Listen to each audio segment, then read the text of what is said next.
A Russian scientist believes he has solved the problem of faster than light travel. But no one seems to believe his theories, and to prove that his theories are true takes him through a whole host of turmoil and tragic events. But to bring his dream to fruition brings about a series of events that he could have never have imagined in his wildest dreams. This is Star Riders number 1 to 3.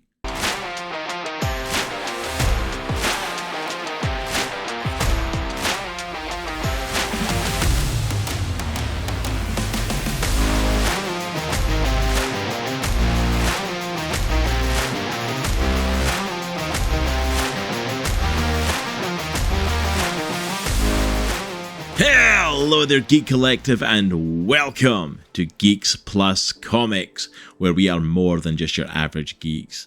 I, of course, am your host for today, Crofts, and I am back with another comic review for you, as today we are checking out Star Riders number 1 through 3 from Fenom Comics. Fenom Comics, I want to give a little shout out to them. We first found out about this company about 2 years ago when Nitro and I went to C2E2 and got to hear about them for the first time. And the way we found out about them was we were passing by their booth, and whoever was manning the booth decided to hand us free trade paperbacks of their comic Hunter Ninja Bear, which is just insane. Like, this is like a $30 trade. I mean, look at it. Look at the amount of pages in that, and then the artwork in this as well is just... Ooh, bumping my mic, you can see a little bit of it there. Like, this is stunning. Great story, great art, and they just gave it away. And I'll be honest, they caught my attention from that day. But I was blown away by that. Hunter Ninja Bear was a great treat to receive that I totally wasn't expecting. So when the opportunity came up to check out Star Riders, I was all on board for it. I 100% completely wanted to check this out and see what they done in this sci-fi world. And complete thank you to them for sending out a copy of Volume 1 Transhuman to me to check out and to review here on the channel.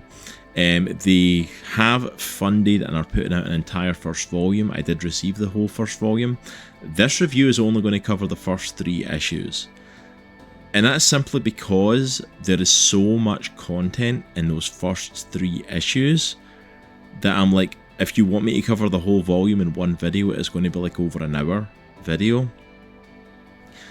Because the issues themselves are all longer than your typical issue. They're all at least about 30 pages. And I don't know how, but they have jam-packed it full of content without making it feel overstuffed.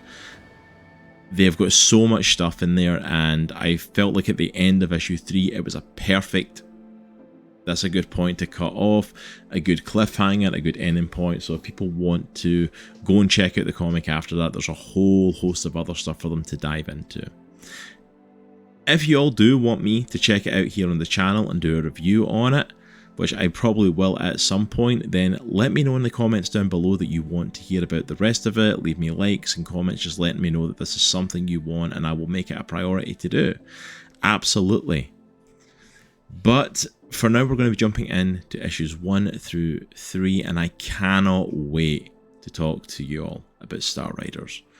Before we jump into that though, do all the usual YouTube stuff. Make sure that you head down, hit that subscribe button if you haven't yet so that you don't miss out on any content from us, and hit the like button as well, as it does help us out on the algorithm and we greatly appreciate it. But we've got that out of the way, so it is time. Let's dive on in to Star Riders number 1 through 3. Star Riders number 1 through 3 are written by Tony Bedard. Artwork is by Scott McDaniel, with illustrations also provided by Jia How Lee and inking by Rob Hunter. Colours were provided by Gabriel, Eltaeb, Lee Duhig and Alex Sinclair, and lettering from Taylor Esposito. Our issues begin on the surface of the moon. It's July 20th, 1969. Arguably the greatest accomplishment in human history, as the crew of the Apollo 11 land on the moon, and Neil Armstrong and Buzz Aldrin become the first people to set foot on the surface. They did this as the entire world watched on in awe at the amazing event that they were beholding. But the world weren't the only ones who were watching, and Armstrong and Aldrin were about to learn the shocking truth that they weren't actually the first to reach the moon. From here, we jump forward to Houston, Texas on May 29th, 1973. We meet Bogdon Dragunov, a Russian scientist that is now working for NASA. He's showing his two sons, Mikhail and Nikolai, his latest mathematical theory that he calls Zyanotics, and he believes this equation will allow them to crack faster than light travel. His sons say that his wormhole equation makes relativity look like third-grade math, but it actually checks out.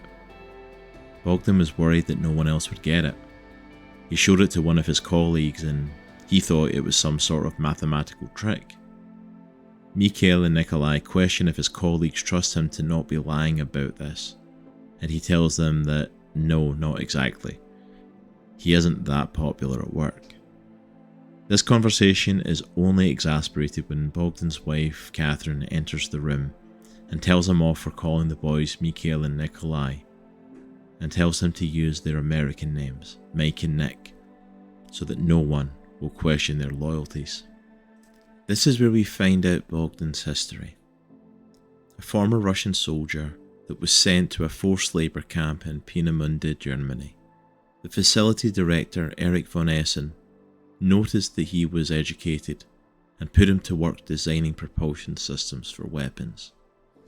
On November 27, 1945, the facility was taken by American soldiers sent to offer asylum to von Essen and his rocket scientists.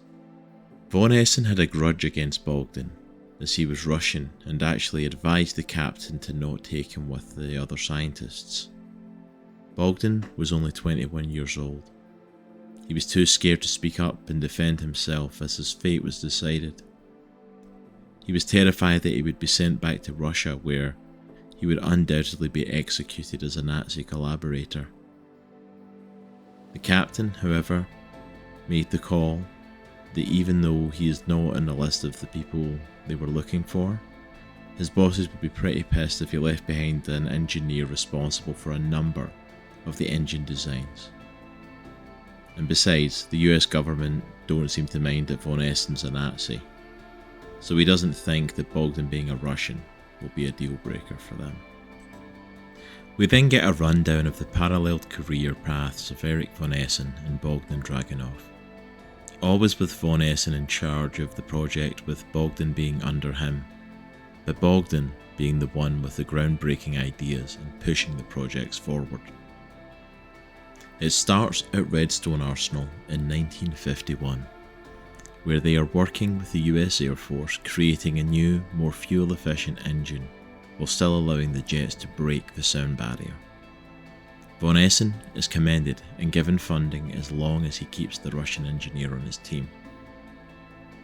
Then, in 1957, the Russian satellite Sputnik is launched into orbit, and von Essen and his team are under pressure to close the gap with the Russians overnight, even though the Pentagon has ignored their last 5 satellite designs. Bogdan asks to speak with von Essen privately to show him a model that he has made in his own time for a capsule designed for human payload and can be sent into orbit. The full-scale version can be created from items they already have and be completed in less than a year.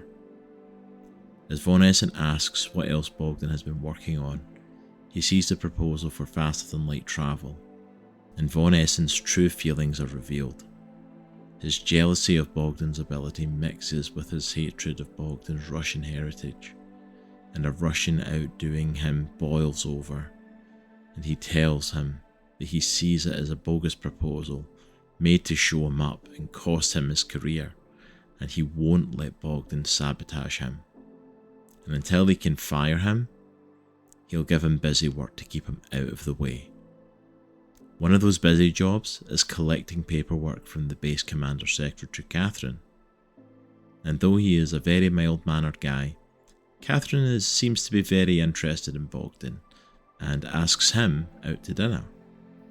Things apparently go well as they are still seeing each other 6 months later, and much to the anger of von Essen, Catherine has submitted Bogdan's orbiter proposal without him knowing, and the funding has been approved. Von Essen is convinced that Bogdan did this to show him up and undermine his authority, no matter how much Bogdan tries to convince him otherwise. But since it's been funded, Bogdan wants to set aside any differences for the sake of the team to make this work. In 1961, Bogdan and Catherine are discussing the upcoming Apollo project, and she pleads that he doesn't antagonize von Essen. Bogdan states that he doesn't do anything to antagonize him on purpose. Catherine is worried that von Essen will bring the government down on them, and with their 2 children here now, she asks if Bogdan has considered working for a defence contractor, as it would be away from von Essen and probably would pay much better too. Bogdan states that he knows it will be better pay, but he's spent his whole life making weapons for one government or another. What he wants to do now, more than anything, is touch the stars. We see the boys grow up through the 60s and 70s, with them starting to forge their own lives as well as having more than a little bit of their father in them too. Nick is an intellectual and studying to get into MIT, while Mike seems to be a bit more of a gearhead and engineer with an eye for the ladies. However, in 1981, Mike would make a decision that would change everything for his family. Mike, along with a friend of his, would attend a march in protest of President Reagan's policies, although he says he's there for the same reason he attends any march: the chicks.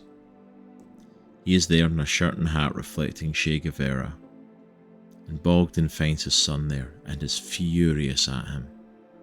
He cannot believe that he's wearing something reflecting Che Guevara. Mike tries to tell him that it's meant to be funny and ironic, to which Bogdan tells him that he has seen communism and it is no joke, and wearing that is not clever, it's stupid. He drags Mike away from the march. And asks him, does he know what it would do to his mother to see him like this? She's already worried enough about him. In October of the same year, we see the STS-1, America's space shuttle, making its maiden flight, but Bogdan is trying to tell von Essen that the components that he outsourced have a serious design flaw. Von Essen doesn't want to hear it though, ironically telling Bogdan his bruised ego will have to wait, when his ego is the one stopping him listening to a serious concern. As he continues pleading, the shuttle takes flight, and they begin to complain there are multiple warning lights flashing, and fuel pressure is spiking. In a snap judgment call, Bogdan tells them to jettison the boosters. This saves the shuttle for a moment, as there are no more warnings. But the jettison boosters explode and take the shuttle with them. It's 5 months later before the congressional hearing takes place. Bogdan gives his testimony on the situation, but is completely sideswiped as the hearing takes an unexpected turn. He's asked why, after all the years he has worked for NASA, he is still a communist at heart. Bogdan is taken aback and has no idea how to respond to such a question. Congress then present Bogdan with a picture of him and his son Mike at the march from nearly a year prior, and he is asked why he would take his son to protest the president and dress his son like a Cuban war criminal. Bogdan's pleas of trying to stop his son attending fall on deaf ears, especially when they reveal the picture was from a private investigator hired by Erich von Essen to follow him. Von Essen tells Congress that he has been trying to sound the alarm on Bogdan's sabotaging projects for years, and that he was trying to derail the space program, including his latest attempt of the last-minute order to the shuttle right before it exploded. Bogdan is fired from his job, and he is clearing out his office. He has a heart-to-heart with Von Essen, who admits that he knows that Bogdan caught a problem he had missed. His loose tongue may be due to his downing whiskey in celebration of Bogdan's departure. Von Essen reveals his hatred for him is because he was born Russian, just like the men that murdered his mother and raped his sister, and that's enough of a reason for him. Issue 2 begins with a flashback to Moscow, Russia, on December 4th, 1926. We see a young Bogdan being put to bed by his mother and father, with a narration from one of his sons over it. Bogdan's mother tells her sleeping son he will one day do something great, and his father just hopes that he will have enough to eat, as they currently struggle in severe poverty. The narration tells us that Bogdan's father would be sent to a gulag 7 years later for a joke he made at work, while his mother would die 15 years later during the Battle of Moscow. But on this night, in 1926, as they leave their son's room, Bogdan is visited by a being or entity that comes into his room, and the narration tells us that what it did changed the future for everyone. It is now 1982, 3 months after Bogdan's firing from NASA. We see that the Dragunov house is for sale, and learn that since the congressional hearing, Bogdan has been blackballed by Von Essen, and now nobody will hire him. He can't even get a job as a science teacher.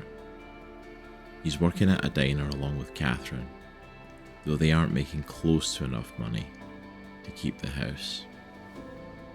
Even their sons have been affected, with Nick's MIT scholarship being pulled, and their friends all abandoning them and believing them to be, and I quote, commie scum. The Dragunov home is officially sold. As Mike and Nick load up the truck, Bogdan has a heart-to-heart with Catherine. He laments that Catherine told him not to cross Von Essen. She states that she did say that, but the last time he crossed Von Essen, he was trying to save the lives of the astronauts on that shuttle.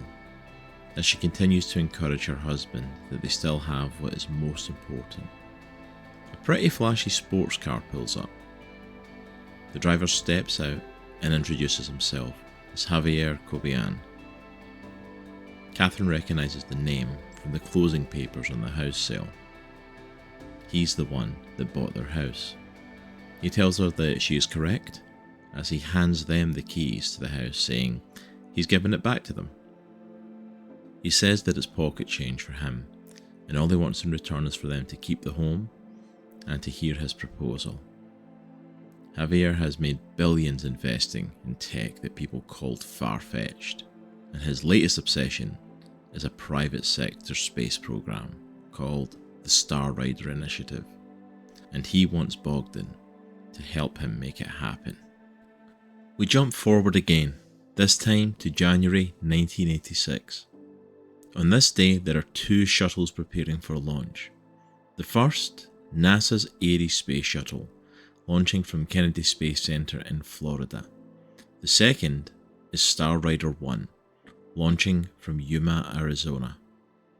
We hear the news report on the coinciding launches, and they tell us that the pilot of the Star Rider 1 will be none other than Bogdan's son, Nick Dragunov. We get to see the training camp 2 years prior, where Nick is competing in an obstacle course with a number of other candidates in full pressure suits. Mike and Catherine are watching from nearby. They discuss why Mike hasn't signed up like Nick did, even though he is just as intelligent, and he says that he is waiting for something that he's passionate about and doesn't want to sign up out of obligation. Meanwhile, Nick is in a full-on battle with another candidate, even coming to blows at one point. As they battle fiercely back and forth, the other candidate just edges out Nick to the finish line. As Mike checks on Nick, he just wants to find out who is in the other suit. and they are shocked to see a beautiful redhead standing in front of them, Cindy Hatfield from the Air Force Academy. As the brothers are very quickly taken by the beautiful woman in front of them, Catherine realises her son will also be signing up for the program, and for the same reason that he does absolutely everything: for the chicks. Back to the shuttle launches, and as the Ares begins to take off, they get multiple alarms from the thermal protective system, as well as the orbiter losing tiles. It's causing a loss of hull integrity. They are advised to continue as there is no turning back at this point, and to just get it into orbit. The Ares successfully makes it into orbit, but Von Essen and his team realise the orbiter will never be able to survive re-entry, and they need to plan a rescue mission. Then Von Essen asks what happened with the Star Rider launch. In Arizona, everything has gone off without a hitch. Star Rider 1 has successfully made orbit without any issues. As Javier and Bogdan celebrate and talk plans of what's to come next, Bogdan all of a sudden receives an urgent phone call. This call is patched through to Star Rider 1, and Nick is talking with Von Essen, as he has to eat some humble pie and ask if Star Rider 1 can retrieve their stranded astronauts. Nick agrees, and from here the Star Rider initiative becomes a sensation, with their rescue being all over the newspapers. The initiative goes on to see Star Riders 2 through 9 all have successful missions between 1987 and 1990. In May of 1990, Star Rider 10 takes flight with Nick, Mike and Cindy as the crew for the mission. But this mission is a very special one, as they are testing one of Bogdan's designs. As they engage the drive, the command center loses sight of Star Rider 10. None of their instruments can find them, and they only reappear again once they start receiving a communication from them. Star Rider 10 goes from Earth to the Moon in a matter of seconds. They are close to faster than light travel, and Bogdan tells Javier that he is absolutely certain that on the next mission they will be able to travel at light speed. Unfortunately, that's when Javier breaks the news to Bogdan that there won't be a next time. Our final issue for the day begins a little bit differently than the last two. We begin 5 light years away on the planet Alpha Draconis. I'll be honest, I had totally sank into this book being the story of the Dragunov family and their missions with Star Rider and building that company, and I had completely forgotten that at the very start we had seen Apollo 11 meeting aliens on the moon. So I was initially taken aback by the start of this issue. At the beginning of issue 3 we see a narration telling us that physics is all about consequences. Action and reaction, all measurable, even predictable if you know the variables. The people of Alpha Draconis are trying to make their escape as a monstrous-sized ship is heading towards the planet. As 2 of the aliens look on at a number of ships attempting to flee, one tells another to ensure that their guest escapes. When he responds, pleading his master gets himself to safety, the master laments that there's no such thing as safe anymore. As the alien rushes to the guest, he tells them that they are here and that they're going to have to go. We see the guest as the same being, or at least the same species as the being that visited Bogdan in issue 2. The guest says the gate can only transport one and asks the alien to save himself. The alien responds that there are billions of his kind in other worlds, but there is only one of them. As the guest leaves Alpha Draconis, the massive ship making its way to the planet completely destroys it. Back on Earth in May 1990, the Star Rider 10 crew have successfully landed back on Earth. We have another narration from Mike that says, they could never have imagined how an event 5 light years away would have consequences to Earth. They were focused on reaching the stars and never once considered what might reach back. As Mike and Nick deal with the press at their landing site, Bogdan continues his conversation with Javier. Javier tells him that there won't be another Star Rider launch as all of his assets are currently frozen pending an SEC investigation. Turns out the Star Rider program pissed off a lot of powerful people that don't like to be upstaged. Javier recommends that Bogdan distance himself from him to try and secure funding for the next launch, as if Javier goes down, bogus charges or not, he could potentially take everything with him. Bogdan meets with scientists at the UN in hopes of obtaining funding, but they don't seem to be too willing, as they do not trust the math that made the Star Rider 10 flight possible. Bogdan is in disbelief, telling them that they all saw Star Rider 10 fly past the moon, reviewed the telemetry collected, and asks why this isn't enough to legitimize what they're doing. Why is this not enough proof for them? Rupali Malhotra, UN Office of Outer Space Affairs, asks to have the room so that she can speak with Bogdan by herself. She explains that the problem is that her experts can't make heads nor tails of this new math, and the fact it works has made him a target. Rupali agrees that the UN will provide Bogdan the funding on the condition that he can guarantee they will break the light barrier with Star Rider 11. Bogdan agrees, and Rupali assigns a UN observer to oversee everything. 1 week later, Star Rider is joined by 3 new recruits for the upcoming flight: Andrew Booth, Mark Westphal, and Dr. Maureen Del Vecchio. All former NASA, with Booth and Westphal being the astronauts that Nick saved on his very first Star Rider mission. As well as the new recruits, they are joined by the appointed UN observer, Eric von Essen. Nick is beside himself at the sight of von Essen, screaming that this has to be a joke that he's here. Von Essen says that he resigned from NASA, and Madame Malhotra can certainly assign someone else to observe, but he specifically asked for this assignment with the purpose of apologising to Bogdan. He admits that Bogdan was right all along, and Star Rider 10 proved that. He knows he made their lives hell, and feels awful about all he did.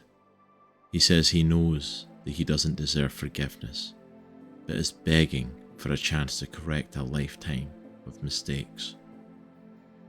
4 months later, the whole Star Rider team, including Von Essen, sit down to a Thanksgiving meal, to which the whole Dragunov family still appear to be in disbelief about Von Essen being there, but he really does seem to have changed.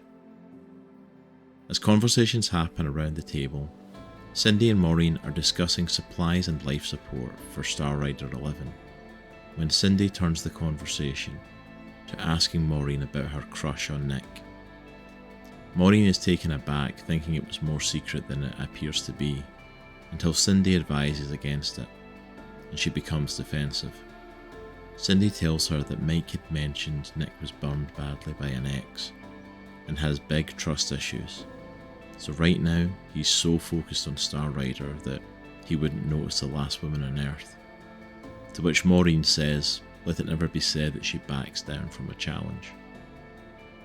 In January 1991, the Star Rider 11 crew have successfully launched into orbit and prepare for the jump to light speed.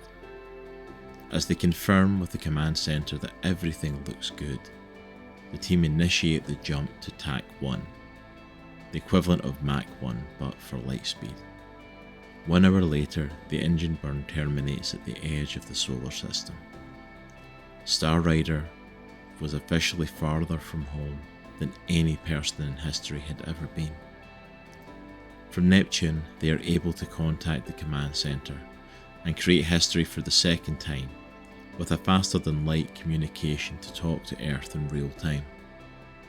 As the team celebrates, however, Bogdon receives a call from Dr. Kepler of Planetary Surveys, who detected an anomaly near the Sun. They have never seen anything like this, but their best guess is that it is a rip in space-time. But as they process that news, something begins to emerge from the anomaly. Star Rider is patched into the video to see what's going on, and they, along with Control, watch as the ship emerging from the anomaly flies towards the Sun and discharges a weapon to its core, causing the Sun to expand faster than the speed of light. And just as quick as it arrived, the ship vanishes back through the anomaly. The smartest minds on the planet look on dumbfounded as the Sun expands through Mercury and then Venus. As the Star Rider crew watch from the edge of the solar system and plan a way back to Earth, Bogdon tells them to maintain their position, realizing what no one else wants to admit, that the Earth only has moments left. Bogdon holds Catherine close, and they are able to tell each other and their sons that they love them, and that they are proud of them, before the Earth is incinerated by the expanding Sun. But before the Star Rider crew can even mourn what has happened and process the events they have just seen, they have to act fast and activate the Lightspeed engine as the expanding Sun is now making its way towards them. As they burn at TAC 6 and keep increasing speed to outrun the TAC 8 expanding Sun, the hull begins to show signs of breaching. The crew choose to ignore this as, if they don't keep pushing, they're dead anyway. They are able to outrun the Sun as it slows and dissipates. But before they can work out exactly where they are and the status of the ship, the same anomaly that opened at the Sun reopens right behind them. The issue comes to a close with the ship once again emerging from the anomaly, and the crew of Star Rider 11 worrying that they are here to finish the job. Hey there, Geek Collective. Did you know that Geeks Plus is also on Patreon? For as little as just $2 a month, you can also support us over on Patreon and get early access to all of our YouTube videos from Geeks Plus Comics, Geeks Plus Tabletop, and Geeks Plus Gaming, as well as a whole bunch of exclusive content specifically for our supporters over on Patreon, and early access to all the behind the scenes and ongoings with the company. So if you would like to check out all of that stuff and help support what we do here at Geeks Plus, we would greatly appreciate heading over to patreon.com/geeksplusmedia and supporting us over there. But that's all from me from now. You all have a good day, and let's get back into your video. And there you have it, folks. That's issues 1 to 3 of Star Rider. And by no means is that the whole story. The entire first volume is out. But like I said, this has already been like, 30 minutes into the video at this point by the time I'm getting to the review. And it's like, yeah, there's still most of the issues to go. There's still, 5 issues left. And it's like the story is so jam-packed and has so much in it. And I felt like this was a really good finishing point for it. For my thoughts on it though, as far as the story goes, I was completely taken by it. It was, let me just double check the name, Tony Bedard. A name that I'm not totally familiar with. Who was the writer behind this, who was the one who put this story together, and he did a phenomenal job. I completely forgot about the opening pages with Apollo 11 and them seeing aliens on the moon. I completely forgot that there was any aliens in this book until we hit issue 3. Through issues 1 and 2, I just thought this was a story of Bogdon Dragunov and his kids becoming like astronauts, and the story of their family and the journey trying to make it in America with NASA and then getting taken on by the Star Rider program and getting faster than light travel. I thought it was just this big family epic, this slice of life meets space adventure story. And I'll tell you what, I was here for it. I was invested in that. Before the destruction of Earth and before aliens were involved, I was completely here for it. I was here to see about their family, and they made me completely back them and want to see them succeed. I was completely behind Bogdon and Catherine, and then they just died. Not even halfway through the book, and it's like, oh. Literally, I messaged one of the guys at Fenom Comics, because I've been talking with him about covering the comic, and like I literally messaged them and kind of saying like when the release date for this was, and I said to him like, dude, that ending of like issue 3 caught me off guard. I was not expecting it. To go from this sci-fi and the space adventure where we're trying to get to the stars and trying to reach faster than light travel, to, oh, the solar system has been wiped out, or at least the first few planets have been, by an expanding sun caused by an alien race that looks like they're here to destroy. And it's like, that is not where I thought this was going. And yeah, I'm completely hooked. I was completely hooked in those first 3 issues. Like, I need to see what happens next. I need to see the story that unfolds from here. The characters were so well written, the story was well written, everything was so well done about it. You know what? This was a 2-year waiting process from the funding on Kickstarter in June 2023 till now, the release. Almost exactly 2 years. And it was worth the wait. Comics are worth the wait if it's going to give us stuff like that. Like, Fenom Comics producing something like that, like, yeah, it was worth a 2-year wait. Because the comic that came out was stellar. The writing was stellar, the artwork from Scott McDaniel was the artist, with Rob Hunter as the inker, Gabriel Eltaeb, if I'm saying that right, and Lee Duhig, Alex Sinclair were the colorists. Jia How Lee was also an illustrator, and then Taylor Esposito was letterer. Phenomenal team, because the artwork is just so good in this, so clean, so beautiful, so bright. Not too like hyper realistic, but also not too cartoony. Just so well done. I mean, you've seen the art for yourself during the video, and it's like everything about this comic was just very polished, very pristine, which is phenomenal to see from a small indie company like Fenom Comics. Like, producing something that was this level is amazing. I completely adored this. Completely loved Star Riders. And I think it's something that people need to check out for themselves. If you're a fan of Space Odyssey stories, or sci-fi adventures, or even just for the little slice of life in the first couple of issues, it's worth checking out.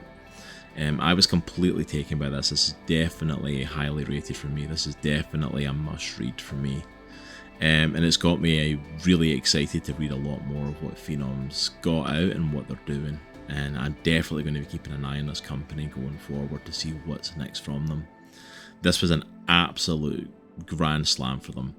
So again, a massive shout out to Fenom Comics for sending the first volume out to me to check out. This was an absolute pleasure that I wasn't expecting. It was an absolute pleasure to read and review this one. If you want to pick up Star Riders for yourself, head down below. The link is there.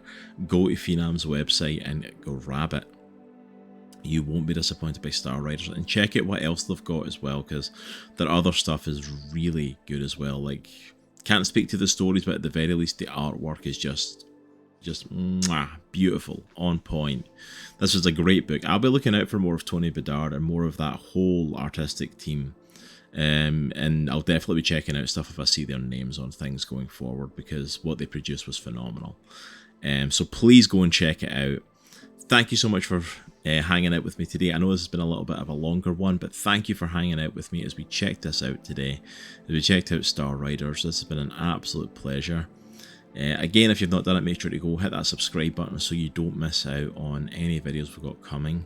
If my days for this, I've had to move things around, have worked out, this should be Wednesday this is dropping, so we actually have our Indie Comic Book Club dropping in a couple of days, so hit that subscribe button so you don't miss out on catching that, and it's going to be a good one. It's our Do a Powerbomb Indie Comic Book Club, just in time for WrestleMania. So you don't want to miss out on that one. But thank you so much for hanging out with me today, and remember, it is a good week to be a geek. Take care. We'll see you all later. Peace.